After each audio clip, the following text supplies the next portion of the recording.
बलभद्राय सुभद्राभ्यं जगन्नाथाय ते नमः। जगन्नाथ रथ यात्रा महावासव की जय। हरे कृष्णा। तो आज बहुत ही पवित्र दिन है श्री जगन्नाथ जी का रथ यात्रा महोत्सव, और मैं धन्यवाद करता हूँ महानंदा जी प्रभु जी के परिवार का। उन्होंने हमें मौका दिया सेवा का, भगवान जगन्नाथ जी के विषय में अवसर दिया, तो मैं उनका बहुत बहुत आभार और धन्यवाद करता हूँ। हरे कृष्ण।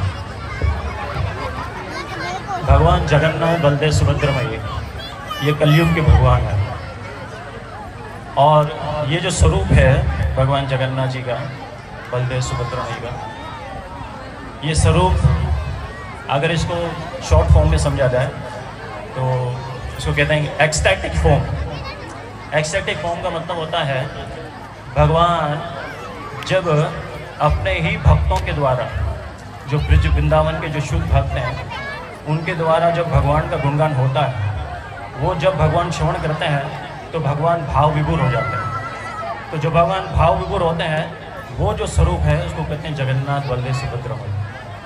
और ये जो रथ यात्रा है जो हम निकालते हैं, रथ यात्रा जिसमें भगवान बाहर निकलते हैं रथ पर बैठकर, इसको और सरल भाव में अगर समझा जाए, जिस प्रकार से हम लोग जब बीमार हो जाते हैं तो उस बीमारी को दूर करने के लिए हम लोग डॉक्टर के पास जाते हैं, और कभी कभी हम इतने ज़्यादा बीमार हो जाते हैं कि हमारी उठने की शक्ति भी नहीं रहती, तो कभी कभी डॉक्टर को हम अपने पास बुलाते हैं। तो भगवान जगन्नाथ जी, जब हम देखते हैं कि कलयुग में सब जीव आलसी हैं और किसी भी प्रकार की कोई शक्ति नहीं है भगवान का नाम लेने की, तो भगवान जगन्नाथ जी खुद बाहर निकलते हैं, यानी डॉक्टर खुद बाहर निकलते हैं उस मरीज को सही करने के लिए। ये सरल रूप में अगर भगवान जगन्नाथ जी के रथ का अगर सिग्निफिकेंस समझा जाए, तो भगवान जगन्नाथ जी के आने के 3 कारण हैं विशेष। इसके अंदर वर्णन आता है भगवान जगन्नाथ जी दारू ब्रह्म के रूप में प्रकट हुए। तो दारू ब्रह्म का मतलब दारू एक लकड़ी है जो कि साक्षात भगवान है, ठीक है। तो इसका बहुत बड़ा इतिहास है।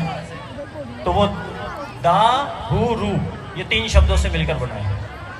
तो दा का मतलब होता है आनंद देने वाला, और हु का मतलब है दुख सारे होने वाले, जितनी भी यानी जो दुख हैं वो सारे होने वाले जो दुख हैं उनसे निवारण करना।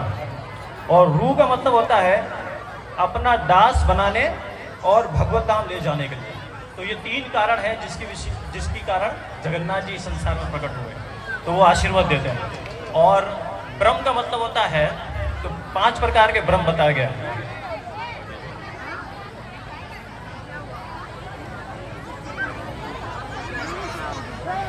5 प्रकार के ब्रह्म बताया गया है। एक ब्रह्म है जिसको कहते हैं दारू ब्रह्म, वो साक्षात भगवान है जगन्नाथ जी। और एक है अरणा। अरणा मीन प्रसाद ब्रह्म। भगवान जगन्नाथ जी को प्रसाद अर्पण जो होता है वो साक्षात परम ब्रह्म है। जो भी इस प्रसाद को खा लेता है वो भगवधाम चला जाएगा जगन्नाथ जी का।